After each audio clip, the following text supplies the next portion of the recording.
கொஸ்டின்ல a is to b ஓட value கொடுத்துட்டாங்க, b is to c ஓட வேல்யூ கொடுத்துட்டாங்க. நம்ம கிட்ட என்ன கேட்டுக்கிறாங்க, a is to b is to c ஓட வேல்யூ தானே கேட்டுக்கிறாங்க. எப்பவும் போலவே அப்ரோச் பண்ணுங்க.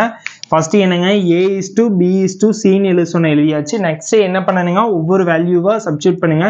a is to b ஓட வேல்யூ என்னங்க 5 is to 9. a க்கு 5 b க்கு 9 போட்டாச்சுங்க. c க்கு வேல்யூ இல்லாதவனி பக்கத்தால என்ன வேல்யூ இருக்கோ அந்த வேல்யூ ரீப்ளேஸ் பண்ணுங்க. 9 போட்டாச்சு. நெக்ஸ்ட் வேல்யூ எடுத்துங்க, b is to c 4 is to 7 போட்டாச்சு. a க்கு வேல்யூ இல்லாதவனி பக்கத்தால இருக்க b ஓட வேல்யூ a க்கு ரீப்ளேஸ் பண்ணுங்க. பண்ணியாச்சுங்க.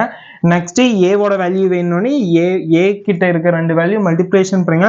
5 into 4 மல்டிப்ளிகேஷன் பண்ண என்னங்க வருது 20. 20 is to அடுத்தது 9 into 4 b வேல்யூ மல்டிப்ளிகேஷன் பண்ண 36 வருதா. 36 is to அடுத்து c ஓட வேல்யூக்கு ரெண்டையும் மல்டிப்ளிகேஷன் பண்ண என்னங்க வருது 63 ஆங்க. 63 இதுதான் இதோட ஆன்சருங்க. நான் ஒண்ணுமே பண்ணல, தெளிவா புரிஞ்சுக்குங்க.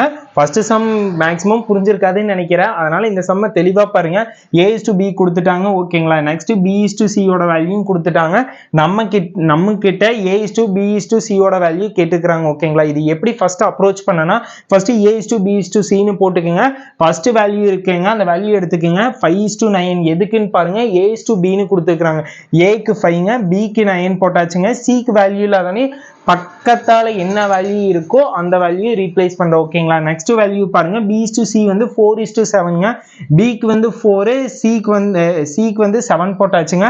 நெக்ஸ்ட் a க்கு வேல்யூ இல்லாதனே அருகில என்ன வேல்யூ இருக்கோ அந்த வேல்யூ எடுத்து போடுங்க. 4 போட்டாச்சாங்க.